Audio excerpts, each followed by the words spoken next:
যারা এখন অন্ধকার কারাগারে থাকার কথা তারা বাংলাদেশে প্রকাশ্যে বসে বাংলাদেশের বিরুদ্ধে শেখ হাসিনার পক্ষে কথা বলছেন। আমাদেরকে 3 ঘন্টা ধরে নির্বাচন কমিশনের যারা দায়িত্বরত কর্মকর্তা ছিলেন তারা বসিয়ে রেখেছিলেন। বর্তমানে হ্যাঁ ভোটকে বলা হয় বাংলাদেশে ধ্বংসের জন্য করা হচ্ছে, না ভোট মানে বাংলাদেশের পক্ষে।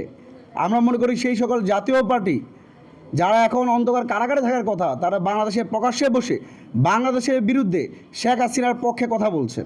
আমরা ছাত্র অধিকার পরিষদের পক্ষ থেকে বিগত সময়ে অনেকবার আমরা সংবাদ সম্মেলন করেছি, মাঠে আমরা বিক্ষোভ মিছিল করেছি, তারপরও সরকারের কর্ণকুহরে না পৌঁছানোর কারণেই আজকে আমরা নির্বাচন কমিশনের কাছে এসেছিলাম।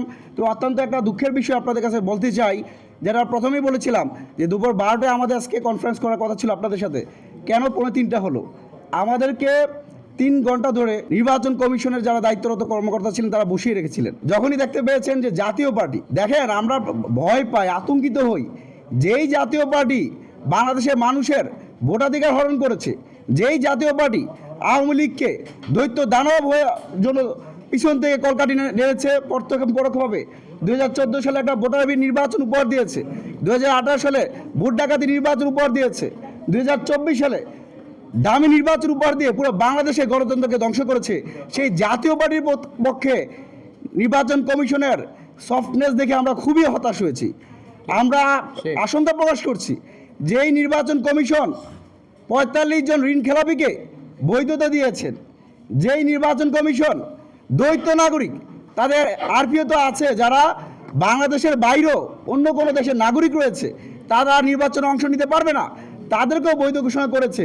এবং সবচেয়ে বড় দুঃখের বিষয়, দিল্লির গোলাম হিসেবে যারা পরিচিত, যাদের ক্যাবলা হচ্ছে দিল্লিতে, সেই জাতীয় পার্টিকে আসন্ন ত্রয়োদশ জাতীয় সংসদ নির্বাচনে অংশগ্রহণ করার সুযোগ দেওয়ার মধ্য দিয়ে আমরা একটা চূড়ান্ত ক্ষতিগ্রস্তের দিকে বাংলাদেশকে ধাবিত করছি।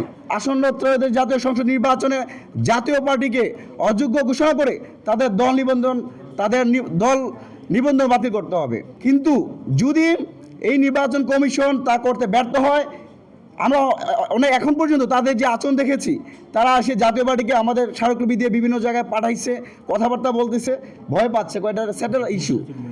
কারা সেটেল করেছে জাতীয় পার্টিকে? বাংলাদেশের জনগণ 5 আগস্টে আওয়ামী লীগ এবং জাতীয় পার্টিকে দিল্লিতে পাঠাই দেওয়ার মাধ্যমে সেটেল ডাউন করেছিল। কিন্তু এখন আবার কোন অ্যাম্বাসির মধ্য দিয়ে, ভারতীয় অ্যাম্বাসি নাকি আমেরিকার দালালি করতে গিয়ে নির্বাচন কমিশন আবার জাতীয় পার্টিকে বৈধতা দিচ্ছে, সেই প্রশ্ন আমরা রাখছি।